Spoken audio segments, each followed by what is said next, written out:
Hey everybody, it's Jason. And Rexanne. We're fireproofing your relationship in a brand new way. Power of the praying husband. And the power of a praying wife. What are we talking about today, dear? Well, in the words of this book, and let me get them exactly, we're hitting the top priorities in a man's life right away. Sexuality. I know, right? Oh. This is a Christian program. Can we talk about this? Yes, we can. Christians talk, but the Southern Baptists don't talk about this. Oh, don't make fun of them. They do. Maybe not on camera. So this will be new ground. But it's definitely PG. Yes. Or G. God rated. I love it. Right? Yeah. Right. If God can talk about it, we can talk about it.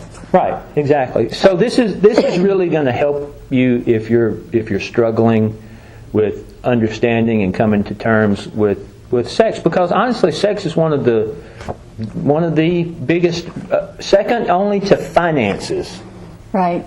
Sex is the next cause of divorce, and whether it is no sex or too much sex with too many different people, but sex is really the number 2 cause of divorce. So last night, we covered some of the things that are going to help you in your financial, spiritual life that will hopefully address the number 1 cause of divorce. And now we're going to talk about, some biblical truths about sex in your marriage and what you're supposed to do, and hopefully we'll work on the number 2 cause of divorce. And that's a home run 2 days in a row, right? I know, right? The rest of it should be pretty easy. So would you like to start, dear? Sure. For a wife, sex comes out of affection. She doesn't want to be affectionate with a man who makes her feel angry, hurt, lonely, disappointed, overworked, unsupported, uncared for, or abandoned. But for a husband, sex is pure need. His eyes, ears, brain, and emotions get clouded if he doesn't have that release. He has trouble hearing anything his wife says or sees what she needs when that area of his is being neglected. Wives sometimes have it backwards. They think we can have sex after we get the other issues settled. But actually, there is a far greater chance of settling the other issues if sex comes first. That's why it's important to make sex a matter of priority in your marriage. Whether all conditions are perfect or whether you feel like it or not is not the point. The point is meeting the needs of your husband and keeping communication lines open. A man can easily be made to feel insignificant, beaten down, discouraged, destroyed, or tempted in this area of his being. There is probably no more important means of fulfillment for a man, and no area where he is more vulnerable. Sexual problems are quite common because many women don't have a clear grasp of what God's view is on the subject, but the Bible is crystal clear. The wife does not have authority over her own body, but the husband does. And likewise, the husband does not have authority over his own body, but the wife does. Do not deprive one another except with consent for a time, that you may give yourselves to fasting and prayer, and come together again so that Satan does not tempt you because of your lack of self-control. 1 Corinthians 7:4-5. Sex between a husband and wife is God's idea, unless we're fasting and praying for weeks at a time or are experiencing physical infirmity or separation. There is no excuse not to engage in it regularly. When we're married, our bodies are not our own. We owe each other physical attention, and we're not to deprive one another. The frequency of sex depends on the other person's need, not ours alone. If your attitude about having sex comes down to only what you need or what you don't want, then you don't have God's perspective. He says our body is to be used to comfort and complete the other person. Something is built up in the man and the marriage when his need is met by his wife. Something is diminished when it is not. You leave yourselves open for temptation and far more destruction than you can imagine when this area of intimate communication is neglected.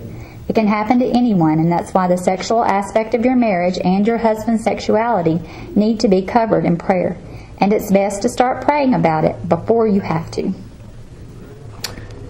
Do you remember when you hit puberty and everything was all awkward and weird and all that. I think a lot of times we never really get out of that. Because,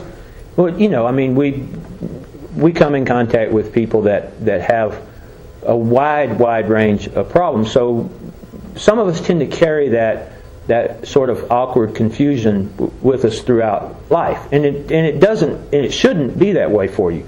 So I'm going to give you guys some really useful information here. Like, honestly, your wife's sexuality is wrapped up in only two things. Two things. I'll get to that in just a minute. There's a reason that sexuality doesn't rank high on a woman's list, or as high as it does on a man's. And I believe it's because sexuality is a very complex issue for women. It's extremely hard for her to separate herself from emotions, memories, thoughts, and experiences, and just be strictly physical. She doesn't seek to gratify only a physical need. There's an emotional one as well. Here it comes. Get your pens out. Your wife's sexuality is wrapped up in two things. Number one, how she feels about herself, and number two, how she feels about you. Write that down. Take notes, because this is very important stuff. The way a woman feels about herself has a lot to do with how she's been treated by men throughout her life. If she's been abused, ignored, demeaned, disrespected, violated, or simply not valued, she will not value herself. Even if it was not her husband who perpetrated this cruelty, the fact that she endured it will still cause her to have a hard time responding to her husband. As unfair as this may seem, if a woman doesn't feel attractive or sexy, it's difficult for her to act like she is. However, a man can reassure his wife on how attractive she is to him and how much he loves her. And feeling attractive and loved makes a woman want to share herself with her husband in the most intimate ways. The way your wife feels about you, okay, this is why you're supposed to be taking notes. If she is angry, unforgiving, disappointed, wounded, or bitter, it will immensely affect her desire for intimacy. If you have hurt her in one way or another, even if it was completely unintentional, it will cause her to withdraw physically in self-protection. It doesn't matter that the wound was inflicted 30 days ago and you haven't even thought about it again for the past 29. If it has not been resolved satisfactorily in her soul, it will affect your sexual relationship. When she's upset with you, intimacy is the furthest thing from her mind. For a woman, sex comes out of affection. She has no desire to be affectionate with a man who has made her feel hurt and neglected. Though it's possible for a man to perform sexually without feeling emotionally involved, it's not that way with a woman. She can do it, but it makes her feel like she should be getting paid. A woman's true sexuality is wrapped up in how loved and valued she feels, and it's very difficult for her to give herself to someone who has made her feel bad. Wow. Told you this was good stuff. I think you just said that the whole sex issue is the second main cause of divorce, and I think it's because where it falls on the priority list. Jason has talked about the people that we've come into contact with, and I'm telling you, it's everywhere. From he wants it all the time, meaning excessively, like all the time, to she doesn't get it at all. I have one that doesn't feel good about herself. That would explain why she doesn't want, much of it. So all of this has really brought all those people to mind, and you just what it said. I wish I had the exact words. Sex is not about, there it is, the frequency of sex depends on the other person's need, not ours alone. So whether it's you want it too much or you're not giving it enough. I mean, you've got to cooperate. If you don't cooperate, you're headed down a rabbit hole that's going to end up in bitterness or infidelity. Or, I mean, this is a basic human need, just as you need to eat. I mean, it's the way God made it, right? So you have to provide for it. I mean, how would you feel if your spouse's job was to bring home the food and they didn't? I mean, you're going to be hungry, right? Well, the same is true of sex, and whether it's from the wife's point of view and the affection and the emotions and all that it is to her, or whether it's, the man's pure just desire. It doesn't matter. It's you have to come together and cooperate on it, or one of you is going to be so unfulfilled that problems are going to happen. And I think probably in this day and age, as unfortunate as it is, very, very rarely do people enter into a marriage with zero sexual history. But guys, here this is the unfair truth about the matter. When you marry a woman, you inherit the sins and the negative action of every person that she has ever been with, and you have to figure out how to deal with that, and it is your responsibility to figure out how to deal with that, even though you weren't even in the same zip code when it happened. It is still your responsibility to be the one who steps up and heals that injury for her, as totally unfair as that is. I mean, you could have never spoken a cross word to a woman in your entire life, and you can marry a woman that has a history of abuse, and you have to deal with that. That's why men who abuse women are below the scum of the earth, in my opinion, because it impacts that woman for years and years and years down the road, and she carries that with her into every relationship that she's in until she finds a man who is man enough to say, you know what? I'm here, and we're going to sort this out. So if you're in that position in your relationship, and you're going, that's not, I didn't even have anything to do with that. Tough.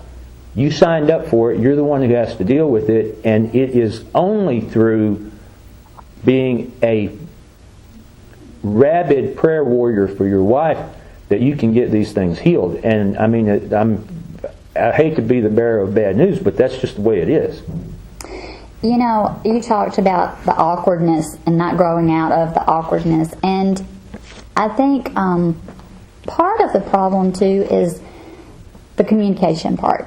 When there is an issue, one way or the other, regardless of whether it's him or her, a lot of couples can't talk about it, and it's going to be if you're having issues with that, it's going to be a painful subject for one of you or both of you, but at least one of you.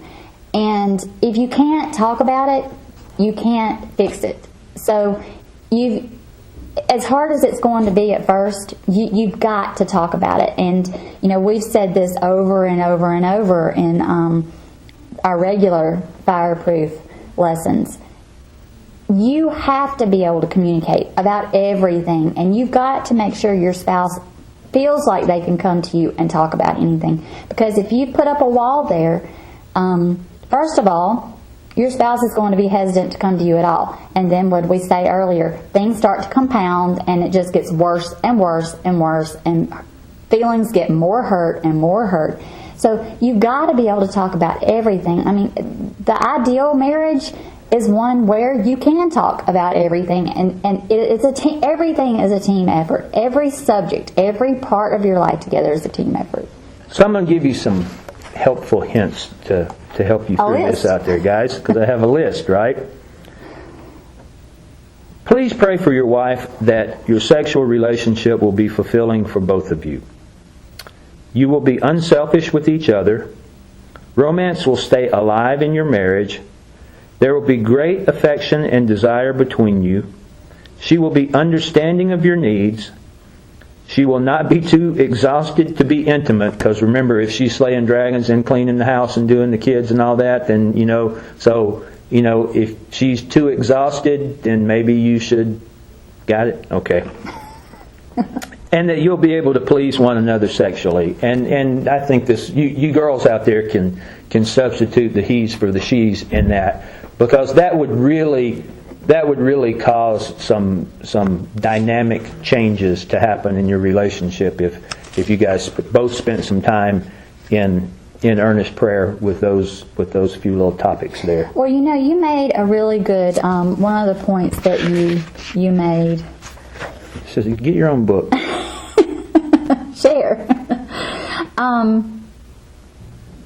We talked about how this is a touchy subject, and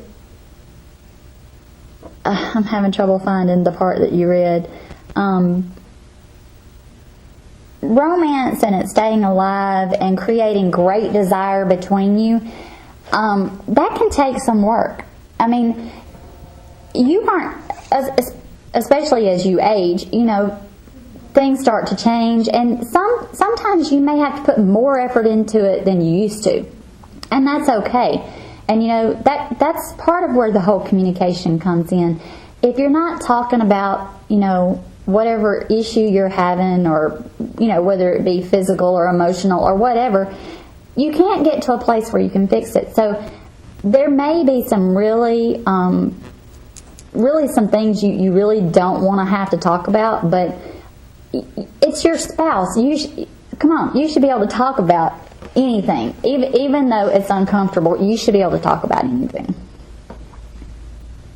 I'm gonna hit us with a verse. Is that okay? Let's hear it. 1 Corinthians 6:18. Flee sexual immorality. Every sin that a man does is outside of the body, but he who commits sexual immorality sins against his own body. So if you're involved, and I'm not just speaking to men here, but if you're involved in anything that could even borderline be considered sexual immorality, think of all of the ramifications that it has in your sexual relationship with your spouse, in your prayer relationship with God, with everything. I mean, it is these things, the combined power that you're looking at here is so much more important, and you need to put that at the forefront of your mind and allow that to be the compass that guides your every action, because otherwise you are really trading something worthless for something that is extremely powerful. Wow, this was a really good lesson. I mean, I learned some things. So I hope they learned some things. Yeah. Was that our time already? That was our time. Telling us we're getting really close.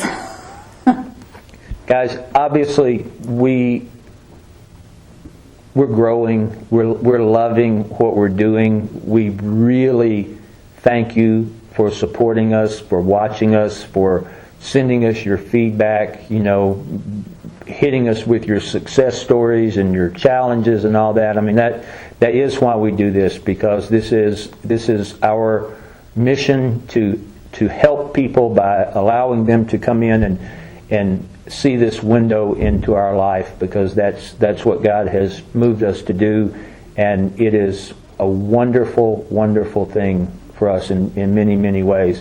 We want you to grow from this. We want you to learn from it, and we want you to have the best of your life. And start today. Bye.